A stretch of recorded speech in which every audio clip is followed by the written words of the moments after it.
Hello friends, welcome to study Pathshala. तो आज Punjab PCS के वर्ल्ड हिस्ट्री कंपोनेंट में हम लोग यूनिफिकेशन ऑफ जर्मनी के बारे में पढ़ेंगे। तो अगर आप यूनिफिकेशन ऑफ जर्मनी को देखें तो उससे पहले जो है हमें जर्मनी के इतिहास के बारे में भी थोड़ा आइडिया होना चाहिए कि प्रेजेंटली जो हम जर्मनी देख रहे हैं, रियलिटी में जर्मनी वैसा नहीं था। बहुत मल्टीपल प्रिंसली यूनिट्स उसके अंदर हुआ करते थे, छोटे छोटे, और फिर एक पूरा प्रोसेस हुआ जिसके बाद जो है ये यूनिफाई किया गया। तो जैसे हम जानते हैं कि देखिए, जर्मनी डिवाइडेड था उस टाइम पे और मल्टीपल यूनिट्स थे, और प्रूशिया ये सबसे बड़ा प्रोविंस हुआ करता था, ये सबसे बड़ा यूनिट हुआ करता था। तो ये एक फ्रेगमेंटेड सिस्टम जो है वो जर्मन लैंड्स का रहा है, और ये तकरीबन रोमन अम्पायर से लेके आप देखेंगे कि 19th सेंचुरी की स्टार्टिंग तक इसी तरीके का अरेंजमेंट रहा था। जर्मनी, सो कॉल्ड जर्मनी, उस टाइम पे एग्जिस्टेंस में आया ही नहीं था। अलग अलग यूनिट्स थे जो साथ में रहते थे, but they were sharing the culture, they were sharing the language, इस तरीके से साथ में इनका एग्जिस्टेंस होता था। नाउ ओवर द टाइम 1806 के अंदर चीज़ें जो हैं आगे बढ़ती हैं, और यहाँ पे एक प्रोसेस स्टार्ट होता है जिसके अंदर जो है धीरे धीरे ये कंट्रीज डिसाइड कर रहे हैं कि कैसे हमें साथ आना है। अब देखो, इसके पीछे का बैकग्राउंड भी हमें थोड़ा समझना होगा कि ओवरऑल यूरोप के अंदर उस टाइम पे क्या चल रहा है। तो एक चीज़ है कि फ्रेंच रेवोल्यूशन जो है वो यहाँ पे हो चुका था, है ना। तो फ्रांस एक पावर थी और वहाँ पे जो है चीज़ें बदलने लगी थी, उधर रेवोल्यूशन हो रहा था, मोनार्की के अगेंस्ट जो है आवाज़ उठने लगी थी, और तकरीबन आप देखेंगे कि यूरोप के अंदर पावर पॉलिटिक्स जो है वो अब स्टार्ट हो गई थी। अब जब पावर पॉलिटिक्स होती है तो उसके अंदर जो छोटे छोटे टुकड़े होते हैं वो बहुत वल्नरेबल होते हैं, मतलब छोटे कंट्रीज, छोटे स्टेट्स। तो उनकी वल्नरेबिलिटी जो है उसको दूर करने के लिए दे थॉट ऑफ यूनिफाइंग। उन्होंने सोचा कि अब जो है हम यूनाइटेड होंगे और यूनाइटेड वे में जो है हम अपने जर्मन इंटरेस्ट को आगे लेके जाएंगे। तो इस पे आगे कहानी बढ़ती है। अब देखिए, जब ये बात चल रही थी कि जर्मनी को यूनिफाई करना है, तो उसके दौरान काफ़ी जो है मूवमेंट तेज हुआ, एंड देन इसको रोकने की भी कोशिश की गई। तो there was this Carlsbad decrease. तो यहाँ पे इसके थ्रू क्या किया गया, इन लिबरल थॉट प्रोसेसेस को, जो नेशनलिस्ट वैल्यूज़ वहाँ पे निकल के आ रही थी, जर्मन नेशनलिज्म जो है वो आगे बढ़ रहा था, उसको रोकने के लिए, उसको स्टिफल करने के लिए ये एफर्ट किया गया। तो ये एक इवेंट है जर्मन हिस्ट्री में जिसको हम याद रखना है। तो कार्ल्सबैड डिक्रीज जो है वो बेसिकली जो यूनिफिकेशन ऑफ जर्मनी था उसको रोकने के लिए इनिशिएटिव जो है वो लिया जा रहा था। लेकिन ओवर द टाइम जो है वहाँ पे रेवोल्यूशन स्टार्ट हो जाते हैं, and then there was this Frankfurt parliament जो कि मई 1848 के अंदर ऑर्गेनाइज की गई थी। अब यहाँ पे पूरे जर्मन लैंड से जो है आपके डेलीगेशंस आ रहे हैं, और फाइनली एक कॉल ली गई कि हम जो है प्रूशियन किंग विलियम फोर को अपना राजा बनाएंगे। तो Frederick William four, he was considered as the ruler of Germany, united Germany, क्योंकि एक इन्होंने एंगल लिया कि सबसे पावरफुल यूनिट जो उस समय वहाँ पे था दैट वॉज प्रूशिया, और प्रूशिया को ही बेसिकली उन्होंने अपना सेंटर पॉइंट माना। तो जब भी कभी यूनिफिकेशन हम हिस्ट्री में पढ़ते हैं, चाहे आप जो है इटली का यूनिफिकेशन पढ़ लीजिए, है ना, इटली भी इस तरीके से डिवाइडेड था। तो एक जो है फलक्रम पॉइंट आपको मिलता है, एक सेंटर पॉइंट मिलता है, उसके अराउंड मल्टीपल एंटिटीज एक साथ आती हैं। तो वो सेंट्रल पॉइंट यहाँ पे प्रूशिया बना, जो कि सबसे बड़ा और सबसे पावरफुल उस टाइम पे जर्मन कॉन्फेडरेशन हुआ करता था। ठीक है, तो इस जर्मनी, यूनाइटेड जर्मनी से पहले ये कन्फेडरेशन था, मल्टीपल छोटे छोटे स्टेट्स, उन्होंने एक अपना यूनिट बना रखा था और उस तरीके से साथ में एग्जिस्ट करते थे।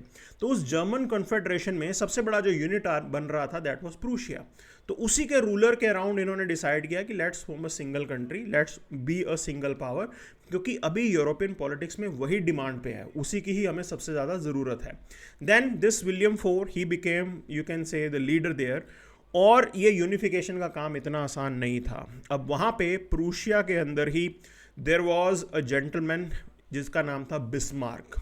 तो बिस्मार्क जो थे वो वहाँ पे मिनिस्टर थे, वो बेसिकली प्रेसिडेंट की पोस्ट भी होल्ड करते थे और फॉरेन मिनिस्टर भी वही थे। मतलब एक चीज़ मानी जाती है कि बिस्मार्क ने इस तरीके की दुनिया बना के छोड़ी थी जो किसी के समझ के बाहर थी। बहुत ही मतलब सीक्रेसी के साथ जो है ही यूज टू हैव अलायंसेस, किसी के साथ मिलिट्री अलायंसेस कर रखी हैं, बैकडोर जो है एंगेजमेंट्स कर रखे हैं। तो ये डिप्लोमेसी बिस्मार्क की चलती थी, which was very difficult to basically handle it. और हुआ भी ऐसा ही कि जैसे बिस्मार्क की डेथ होती है उसके बाद जर्मनी की प्रॉब्लम्स जो है वो इंक्रीज होने लगी थी यूरोप के अंदर। बट बिस्मार्क की एक पॉलिसी थी that is blood and iron. ये फोर्स को यूज करते थे, तो फोर्स यूज करते ही वॉन he use to send a message, ये पूरी दुनिया को मैसेज देते थे, जो भी जो है जर्मन इंटरेस्ट के अगेंस्ट जाता था उसको एलिमिनेट कर दिया जाता था। And he was, you can से, that sort of a person जो बिल्कुल भी पीछे नहीं हटते थे कि ज़रूरत पड़ेगी तो he is going to kill people, है ना, मासेस को भी मरवाने वाला जो है, ये रियल पॉलिटिक एंगल बिस्मार्क का था। एंड ही वॉज देयर, और उस टाइम पे जो वहाँ के राजा थे, बेसिकली किंग थे, that was king Wilhelm one of Prussia. Okay, 1862 की बात हो रही है। अब देखो, जो यूनिफिकेशन की बात होती है ना, वो एकदम ओवरनाइट तो यूनिफाई हो नहीं सकता, ये ग्रेजुअल प्रोसेस था। तो that gradual process basically it was started by Bismarck, और धीरे धीरे एक एक कन्फेडरेशन को आपको साथ में लेके आना था।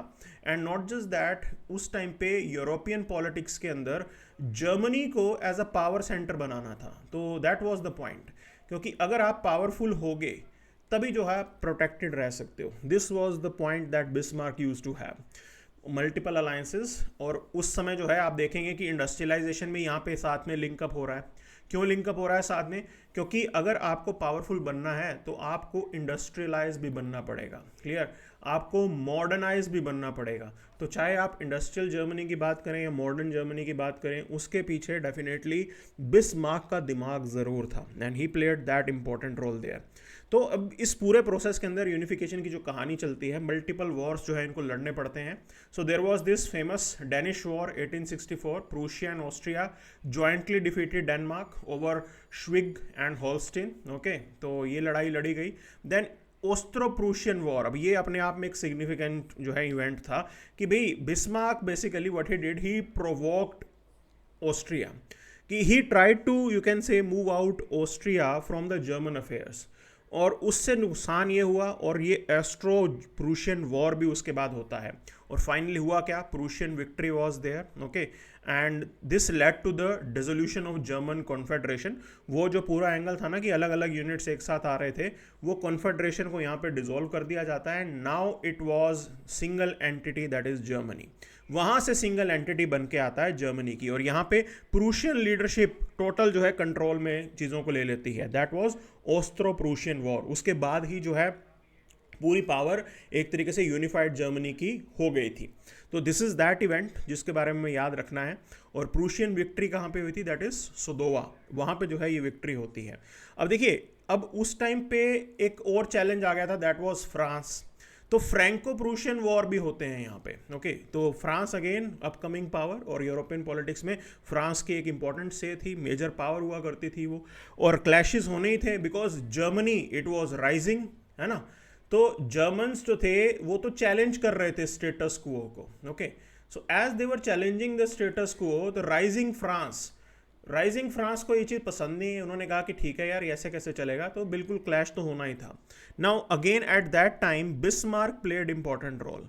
तो ये जो लड़ाई पूरी की पूरी थी, इट वाज बेसिकली, आप बोल सकते हो कि doctored by, engineered by Bismarck, और वही बिस्मार्कियन पॉलिटिक्स जो है यहाँ पे चला रखी थी। और होता क्या है, रिजल्ट वही, that is Prussia's decisive victory in Sedan, and France भी वहाँ पे हार जाता है। तो ये फ्रैंको प्रूशियन वॉर।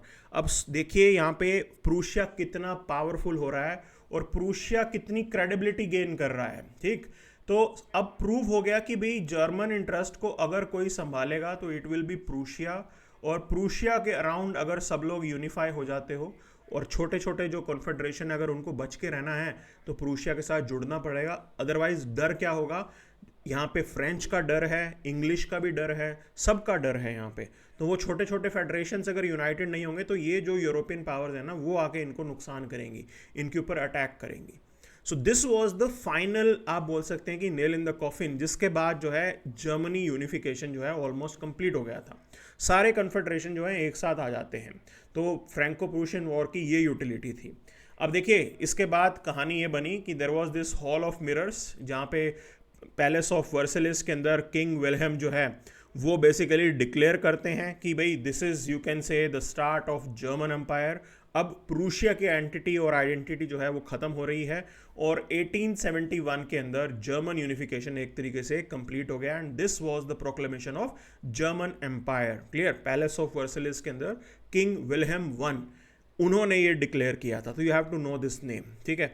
अच्छा, अब इसके अंदर इन्होंने कहा कि there will be this federal empire जो हम बनाएंगे, फेडरलिज्म का एस्पेक्ट लेके आ रहे हैं वो जर्मनी के अंदर, और उसके अंदर 25 कंसिस्टेंट बेसिकली स्टेट्स होंगे, plus there will be territory of Alsace and Lorraine, ठीक है, वो इलाका भी इन्होंने कहा कि ये पूरा जो है मिलके एक जर्मन एम्पायर होगा, एक यूनिफाइड तरीके से काम करेगा। अब यहाँ पे चीज़ों को कैसे डिवाइड किया गया, मतलब emperor will be Kaiser will be Wilhelm one, chancellor will be Bismarck, okay, and this Bundesrat is federal council which will be there, then there will be Riksdag parliament, okay, तो Riksdag जो है, जो parliament होगा उनका, it will be elected by universal male suffrage, मतलब limited जो है वहाँ पे यूनिवर्सल सिस्टम नहीं था, फीमेल को वोटिंग राइट नहीं थे, तो पार्लियामेंट जो था उनका रिश्टैग जो है वो अब एग्जिस्टेंस में आ रहा है आफ्टर 1871, ठीक। चांसलर बना दिया बिस्मार्क को, और फिर बिस्मार्क की पॉलिटिक्स जो है वो चलाते रही, एंड पूरे यूरोप को उन्होंने नचाया है आपस में, है ना, कभी रशिया के साथ एंगेजमेंट, कभी किसी के साथ एंगेजमेंट। अब देखिए, इकोनॉमिक अपनी हालत को बढ़ाने के लिए प्रूशिया अपने लेवल पे काम कर रहा था, there was this custom union which was already existing, तो ये जो जर्मन कन्फेडरेशंस थी ना जो आपको दिख रही हैं, वो आपस में ट्रेड तो करते ही थे, है ना, तो अच्छा उनका सिस्टम चलता था, and they have this liberal trade policy जिसको नाम दिया गया है ज़ुल्वेरेन, तो it was a custom union, already जो है वो मल्टीपल जर्मन एंटिटीज इसका पार्ट हुआ करते थे, and Prussia was the leading entity, ठीक। अब ये हम जानेंगे कि ये ज़ुल्वेरेन की जो पॉलिसी थी वो थी क्या, तो आप इसके अंदर देखिए, इसके अंदर इन्होंने प्राइम काम क्या कर रखा था, जो जर्मन स्टेट्स थे उनके ऊपर जो आपस में टैरिफ थे वो इन्होंने हटा रखे थे, है ना, तो इनिशियली 18 जर्मन स्टेट्स, उनके बीच में टैरिफ जो है वो हटा दिए गए थे, ये ज़ुल्वेरेन की पॉलिसी 1834 में आ गई थी, मतलब it was before the unification of Germany. लेकिन मैं आपको ये बता रहा हूँ कि पॉलिटिकल यूनिफिकेशन से पहले ही यहाँ पे इकोनॉमिक यूनिफिकेशन हो गया था, ओके, तो पॉलिटिकल यूनिफिकेशन बाद में हुई है, it was first unified in terms of economic, है ना, ट्रेड वेड ये आपस में करते थे, इकोनॉमिक यूनिफिकेशन जो है इनका पहले अच्छा सा चल रहा था, एक म्यूचुअल अंडरस्टैंडिंग बहुत ज़बरदस्त थी, आपस में नहीं लड़ाइयाँ होती थी इनकी, ठीक है, बाहर वालों से डर था, इसलिए जो है इनको अच्छे तरीके से यूनिफाई होते हैं ये। तो ये दिस ज़ुल्वेरेन इट वाज एग्जिस्टिंग, और 1834 में से जो है लॉन्च किया गया था। अच्छा, मैंने आपको बताया कि टैरिफ इन्होंने रिमूव कर दिया, created a free trade zone covering 25 million people जो उधर एरिया में रहते थे, और एक यूनिफॉर्म एक्सटर्नल टैरिफ प्रोटेक्शन थी जर्मन इंडस्ट्रीज को। अब देखो, प्रोटेक्शनिज्म जो है उसके बिना कोई भी देश आगे नहीं बढ़ा है, तो ये जो प्रोटेक्शनिज्म की पॉलिसी होती है ना, ये सभी लोग करते हैं, ठीक है। यहाँ पे जर्मन इंटरेस्ट, जर्मन कंपनीज को बचाने के लिए उन्होंने टैरिफ लगा रखे थे, यहाँ पे इंपोर्ट पे टैरिफ, है ना, this use to be the system. तो पूरे कन्फेडरेशन के अंदर करेंसी उनके पास स्टैंडर्डाइज थी, weight system, measurement system, everything was standardize, सब स्टैंडर्डाइज सिस्टम ऑलरेडी एग्जिस्ट करवा दिया था किसने, ज़ुल्वेरेन की पॉलिसी ने, क्लियर, तो that was the big idea. अच्छा, अब आप देखिए इस पूरे यूनिफिकेशन के सिस्टम में जो अब इंडस्ट्रियलाइजेशन हो रहा है, एक तो इनकी सरकारी पॉलिसी बहुत अच्छी है, दूसरा जोग्राफिकल सेंटर्स जो थे इंडस्ट्रियलाइजेशन के लिए वो भी इनके पास रेडी अवेलेबल थे। तो रोअर वैली आप देखिए, it was basically the industrial heart of Germany eight that time, है ना, और यहाँ पे रिवर एक्सेस होती थी, तो there was this river point that played important role. तो राइन रिवर, इसकी खासियत क्या थी कि ये जमती नहीं थी, बेसिकली ये नेविगेबल होती थी, और इस नेविगेबल होने का मतलब क्या है कि ये 24/7 जो है यहाँ पे आपके शिप्स आएंगे, और इसका जो पूरा माउथ एक तरीके से सी से ये जुड़ती थी, वहाँ से सीधा जो है शिप्स यहाँ पे अंदर तक आ सकते थे, तो इसी के अराउंड आपके इंडस्ट्रियल यूनिट बने थे, तो यहीं से सामान जो है एक्सपोर्ट हो जाया करता था, ट्रेड में भी कितना बेनिफिट था, है ना। तो this was the key point कि geographical location important role play कर रही है, कि जो अदर पावर्स हैं यहाँ पे, उनके पोर्ट्स जो हैं वो जम रहे हैं, ओके, उनके पास भी पोर्ट्स हैं, बट वो सर्दी के अंदर, विंटर के अंदर वो तो जम रहे थे, और जर्मनी के पोर्ट्स एकदम बढ़िया, वहाँ पे पानी जो है वो रहता था, and there was no problem, कोई दिक्कत नहीं थी यहाँ पे, ओके। तो there was this rich coal deposit, high quality coking coal मिलता था उधर। और आप देखेंगे ओवर द टाइम आपको एक चीज़ समझ में आएगी कि यूरोप के अंदर अगर आप देखें तो 1930 तक तो Germany was the leading, not even 30, I would say 13, 1913 तक, क्योंकि वर्ल्ड वॉर ही हो गया था ना, फिर 1913 तक Germany was, you can say, the massive producer of steel, सबसे बड़ा प्रोड्यूसर जो है स्टील का वो जर्मनी बन गया था। तो इट वाज दैट इफेक्टिव, है ना, कि वहाँ पे जो इतनी हाई क्वालिटी का वहाँ पे कोल मिल रहा है, इतनी हाई क्वालिटी का आयरन और डिपॉजिट हैं, तो वो सब काम बढ़िया चलता था। अब देखिए आयरन और डिपॉजिट के लिए एरिया कौन सा था यहाँ पे इनका, that was Siegerland region which was existing. Then Rhine और रूअर रिवर ट्रांसपोर्टेशन के लिए मेजर रोल प्ले करती थी और इंडस्ट्रियल सेंटर्स के अंदर तक आती थी। तो ये बहुत बढ़िया सिस्टम वहाँ पे रहा और जर्मन प्रोडक्ट्स बहुत बढ़िया बनने लगे। अब सरकारी पॉलिसी बहुत ज़बरदस्त है। पहले तो डोमेस्टिक इंडस्ट्री को बचाने के लिए टैरिफ इन्होंने लगा रखे हैं, है ना, आज भी यही चल रहा है ना, प्रोटेक्शनिज्म। तो इट वाज दैट। अच्छा, लेबर वहाँ पे जो मिलती थी वो हाईली स्किल्ड मिलती थी, एजुकेटेड मिलती थी, क्योंकि जर्मनी का एजुकेशन सिस्टम बहुत अच्छा था। Infrastructure, they had really good infrastructure plus banking system, तो सस्ते दाम पे लोन मिल जाता था, तो इजी जो है लोन वहाँ पे अवेलेबल होता था, बैंक्स बहुत बढ़िया तरीके से काम करते थे, and this overall ecosystem that was existing, बहुत बढ़िया तरीके से जर्मन्स आगे आ गए। अच्छा, मैं आपको एक चीज़ बताना चाहता हूँ, एजुकेशन का रोल, अभी हम आगे ना जापान का इंडस्ट्रियलाइजेशन भी देखेंगे, मतलब it will be there in the next lecture. तो जापानीज इंडस्ट्रियलाइजेशन में ऑल्सो एक education system important role play कर रहा है, कि वहाँ पे इसीलिए जो है लेबर प्रोडक्टिव ज़्यादा है, क्योंकि वहाँ के लोग पढ़े लिखे हैं। तो एजुकेशन सिस्टम पे इन कंट्रीज़ ने काम किया हुआ है, इसीलिए जो है उधर की लेबर प्रोडक्शन और प्रोडक्टिविटी ज़्यादा होती है as compare to third world countries. तो ये की पॉइंट है जिसको थोड़ा हमें समझ के चलना है यहाँ पे। देन आप देखिए मेजर जर्मन कंपनीज जो उस टाइम पे इंपॉर्टेंट रोल प्ले करती हैं। अब इस पूरी कहानी में ना एक और इंपॉर्टेंट एंटिटी आ गई, that was German dye. Okay, अब जर्मन डाई ने कंप्लीटली चीज़ों को रेवोल्यूशनाइज कर दिया। इस पूरी डिस्कवरी से पहले नॉर्मली टेक्सटाइल की अगर हम बात करें, कवरिंग, उसकी कलरिंग के लिए, है ना, टेक्सटाइल को कलर वगैरह देने के लिए मैक्सिमम क्या यूज़ किया जाता था, इंडिगो का इस्तेमाल किया जाता था। अगर आपको याद हो कि ब्रिटिश जो है वो हमारे इंडिगो फार्मर्स को परेशान करते थे, इंडिया के अंदर भी ये मजबूर करते थे कि नील उगाओ, है ना, तो इंडिया के अंदर ऐसा चलता था खेल इनका ब्रिटिशर्स का। अब उससे पहले इंडिगो चलता था। अब पूरे खेल में कहानी क्या बनी, एक ऐसा इवेंट होता है कि एक ब्रिटिश जो है इंडिविजुअल, वो बेसिकली क्विनीन की खोज कर रहे थे, क्विनीन बना रहे थे। क्विनीन बेसिकली मलेरिया के लिए यूज़ होती थी एंड उसका प्रोडक्शन चल रहा था। तो by mistake this dye was, you can say, invented. Okay, synthetic dye, है ना, तो नील तो जो होता है आपका वो नेचुरली बनता है। अब ये सिंथेटिक डाई जो है ये एक तरीके से गलती से बन गई, क्विनीन के प्रोडक्शन के अंदर सिंथेटिक डाई बन जाती है, और ये ब्रिटिश इंडिविजुअल था जो ये काम कर रहा था। अब वो ब्रिटिश इंडिविजुअल था, ब्रिटिश ने जो खोज की थी, लेकिन उस टाइम पे क्या हुआ करता था, जो पेटेंट लॉज थे आपके वो बहुत वीक हुआ करते थे, ठीक है।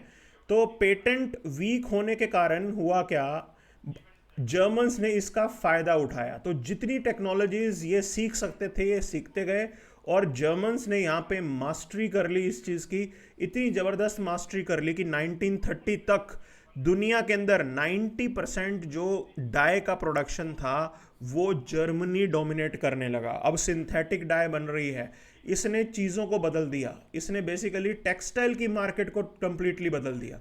तो अब जर्मन्स यहाँ पे एक मेजर जो है इंडस्ट्रियल सेंटर बन के निकल रहे हैं। बड़ी बड़ी companies, that is BASF, Bayer, होलिश, कैसेला, ये हाई क्वालिटी डाई बना रहे थे। अब देखिए डाई अब बन रही है, एक सेंटर पॉइंट हो गया, ये पूरी की पूरी केमिकल प्रोसेस है, ठीक। अब होता क्या है, केमिकल के साथ साथ जर्मनी के अंदर फार्मास्यूटिकल भी अच्छा होने लगता है। तो फार्मा प्लस केमिकल, ये जर्मनी की स्ट्रेंथ बनने लगी। ये बड़ा रेवोल्यूशन था and that was a massive point, जिसने जो है जर्मनी को ग्लोबल लीडर बना दिया। इसका रिजल्ट ये हुआ कि इनके पास बहुत पैसे आ गए, ओके, दे बिकम पावरफुल, और व्हेन दे बिकम पावरफुल इनके लीडर ने सोचा चलो अब लड़ाई लड़ते हैं, और वहाँ से कहानी स्टार्ट होती है वर्ल्ड वॉर 1 की। So this is what this industrialised Germany had in the mind, and this is what we have for today's class. Thank you very much.